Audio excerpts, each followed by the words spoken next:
అదే గురువుగారు అపమృత్యు దోషాలు అంటే ఉదయం మార్నింగ్ మనం నార్మల్‌గానే వెళ్తాం బయటికి. సడెన్‌గా ఏదో యాక్సిడెంట్‌లో లేకపోతే చిన్న చిన్న దెబ్బలో ఏవో ఒకటి.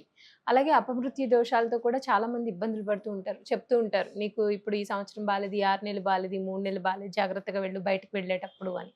అటువంటి అపమృత్యు దోషాలున్న వాళ్ళు ఉంది అని ఎవరికైనా తెలిసినప్పుడు పరిహారం ఏం చేస్తే అపమృత్యు దోషాల నుంచి కానీ, చిన్న చిన్న యాక్సిడెంట్ నుంచి కానీ బయటపడొచ్చండి?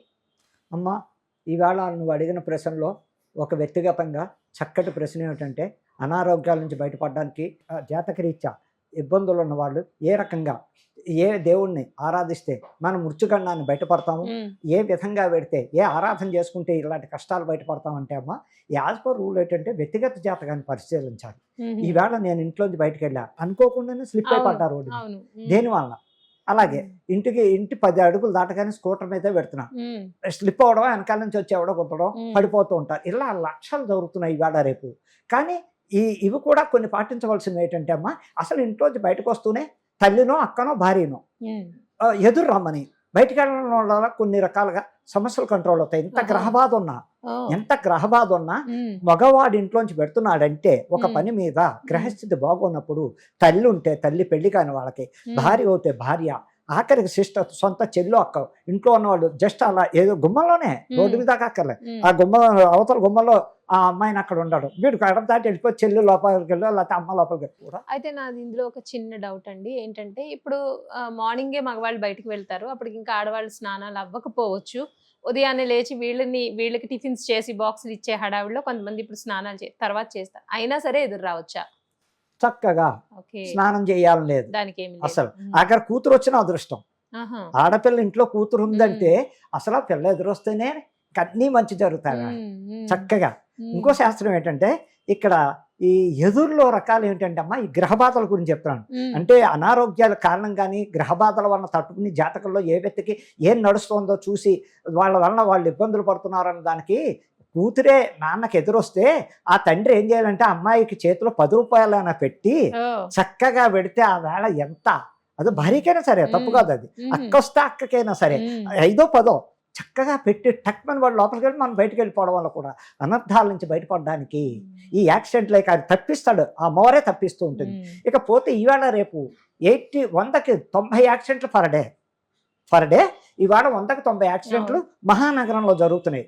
ఎలాగయ్యా అంటే, ఇప్పుడు ఎవరిని నమ్మరు కొంతమంది, చూద్దాంలే ఏది జాతకం దగ్గరికి వస్తువులకి అవన్నీ మనకి ఏమైనా కలిసి వచ్చాయా, వాటి వల్ల ఏం కలిసి వచ్చింది, మనలో ఉండాలి, మనం చూసుకోవాలి. ఏమిటి నీకు కలిసి వచ్చింది, నీకేం తెలుసు, మనలో ఉన్నాను అందరికీ తెలియదే.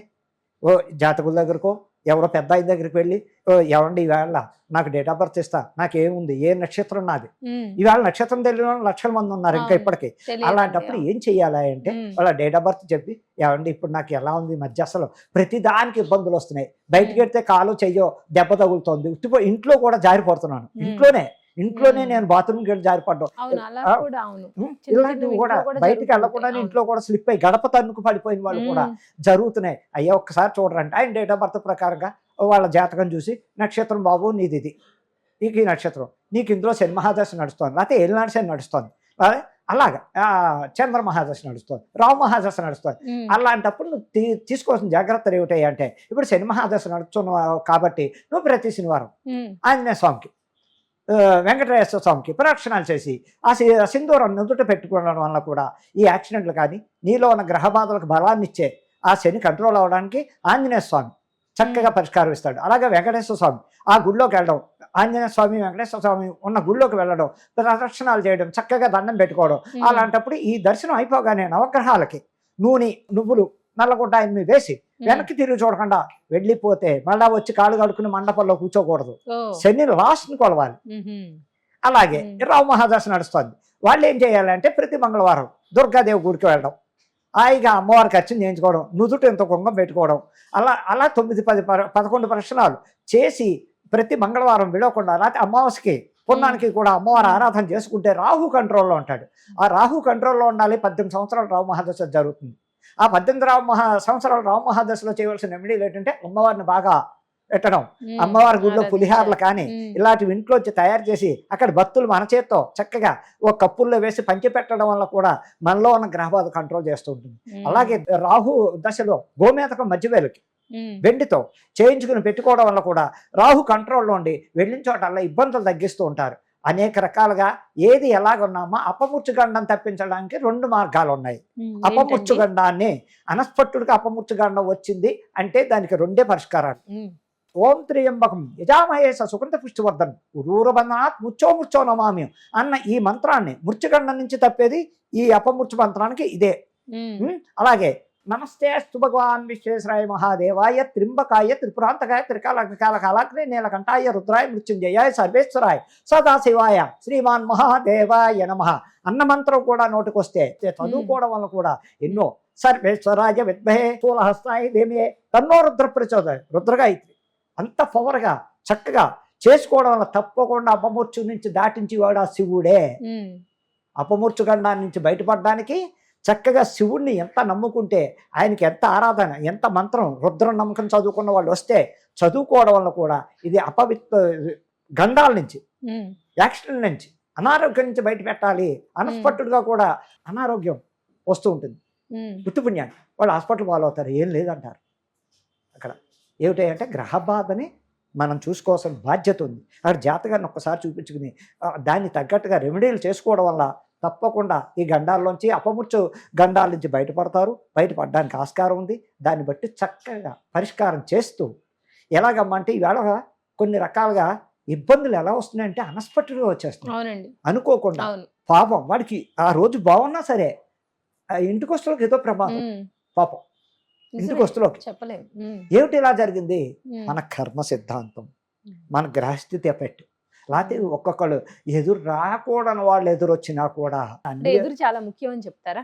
డైలీ వెళ్ళేటప్పుడు ఎదురు కంపల్సరీ చూసుకుని వెళ్ళాలని. అంటే ఎటువంటి ఎదురులు మంచివి, ఎటువంటి ఎదురు మంచివి కాదని ప్రతిరోజు మనం బయటకు వస్తున్నాం, ఎంత అర్జెంట్ పని అయినా సరే ఒక్క క్షణం మన గుమ్మం దగ్గర ఆగి ఎవరు ఎదురు వస్తున్నారు బయటకు వెళ్ళే టైంలో మన ఇంట్లోంచి భార్య తప్పకుండా ఎదురు వస్తే ఇంకా పవర్, అది పక్కన పెడదాం. ఇంకా పోతే పువ్వులు కానీ ఎదురు రావడం వల్ల, పాలవాడు ఎదురు రావడం వల్ల, ఇకపోతే చేపలు అమ్ముకునే వాళ్ళు ఎదురొచ్చిన అది మంచిదే, చాలా పవర్. చేపలు కానీ అంటే నాన్ వెజ్ అమ్ముకునే వాళ్ళు ఎదురొచ్చినా కూడా దీనివల్ల తప్పకుండా మంచి జరుగుతుంది. పుని స్త్రీ లేకపోతే గోమాత ఎదురొస్తే ఇంకా రాజయోగం. ఎటువంటి ఇబ్బందులు లేకుండా ఆ రోజు నీకు ఇష్టమైన దైవాన్ని దండం పెట్టుకుని ఇంట్లోంచి బయటకు వెళ్ళి ఆ ఎదుర్లు చూసుకుని పెడితే అసలు ఇవాళ ఇది జరుగుతుంది అన్నది తప్పిస్తారు వాళ్ళు. ఎటువంటి ఎదుర్లు వస్తే మనం ఆగి ఆలోచించుకుని వెళ్ళాలండి. వీడియో రాకూడదు ఏమ్మా, నిప్పు రాకూడదు, శవాలు ఎదురు రాకూడదు. నిప్పుతో వస్తూ ఉంటారు, శవాలు ఎదురు రాకూడదు. నిప్పు ఏదయ్యా అంటే ఇందులో 2 రకాలు ఉన్నాయి. ఈ మధ్య కొత్తగా బళ్ళు వచ్చాయి, తోపుడు బళ్ళు. అది మొక్కజొన్నలో కాల్చితో లేకపోతే పల్లీలు వేయించితో రకరకాలు. అది కూడా ఎదురు రాకూడదు. అంటే నిప్పే, అక్కడ పొయ్యి మీద నిప్పులు పెట్టేవాడు నిప్పు. మరి అది ఎదురొస్తే కాదు, అందులో మొక్కజొన్నలు ఉన్నాయి, లేకపోతే ఇవి ఉన్నాయి, పేలాలు ఉన్నాయి, అది కాదు నిప్పు. మనకి నిప్పే ఎదురు రాకూడదు, నిప్పు ఎదురు రాకూడదు. అలాగే వీడియోస్ కానీ నిప్పు కానీ ఎదురు వీడియోలు కానీ ఇంకో రకరకాలు ఏదైనా మంచిది ఎదురు లేదయ్యా అంటే గోమాత, ఇంట్లో భార్య పిల్లలు, చక్కగా ఇది పూలు అమ్ముకునే వాళ్ళు, నాన్ వెజ్ అమ్ముకునే వాళ్ళు, పాల వాళ్ళు, ఇలాంటి ఎదురొచ్చిన వేళ ఆ రోజు వాళ్ళకి చక్కగా బాగుంటుంది. అనేక విషయాల్లో కూడా మనం ఎదురు వెళ్ళడానికి ఆ వేళ వెళ్ళిన చోట అపశృతి జరగదు, మంచి జరుగుతుందని చెప్పడానికి కూడా ఎదురులో కూడా ఎదురు దెబ్బలు తగిలాయంటే ఆ వేళ నా జాతకం బాగున్నా సరే ఎదురు ఎవరైనా వచ్చారా కర్మకాలు వెళ్ళిపోతుంటే ఫాస్ట్గా తప్పకుండా నా వెళ్ళిన చోట పని అవుతుంది కదా, కొట్లాట అవుతుంది. లేదా ఆఫీసులో నేను ఎంత కరెక్ట్గా పనిచేసినా పైవాడి చేత మాట్లాడుతూ ఉంటాను. అలాంటివి కూడా ఇవన్నీ తప్పించుకోవడానికి, అపమృత్యు బాధల నుంచి బయటపడడానికి శివుడిని, ఆ రుద్రుడు సృష్టికర్తే ఆ రుద్రుడు, ఆ రుద్రుడిలో ఆరాధిస్తూ ఈ అపమృత్యు మంత్రాన్ని చదువుకుంటూ ఓం నమ శివాయ శివాయ శివంచాక్షరి ప్రతి డైలీ లేవగానే మొహమే కడుక్కోకల్లా చేతులు కడుక్కో, ఆ మంచం మీద కూర్చుని 11 సార్లు ఓం నమ శివాయ శివాయ, ఓం నమ శివాయ శివాయ, సర్వేశ్వరాయ విద్మహే స్థూలహస్తాయ ధీమహి. సడన్ గా వచ్చే యాక్సిడెంట్లు కానీ, లేకపోతే అనుకోకుండా జరిగే ఆపదల నుంచి కానీ, లేదు అపమృత్యు దోషాల నుంచి కానీ, అటువంటి వాటి నుంచి బయటపడాలి అంటే చాలా చక్కటి పరిష్కారాలు చాలా సులభంగా చేసుకునే మార్గంలో చెప్పారండి. ధన్యవాదాలు గురు.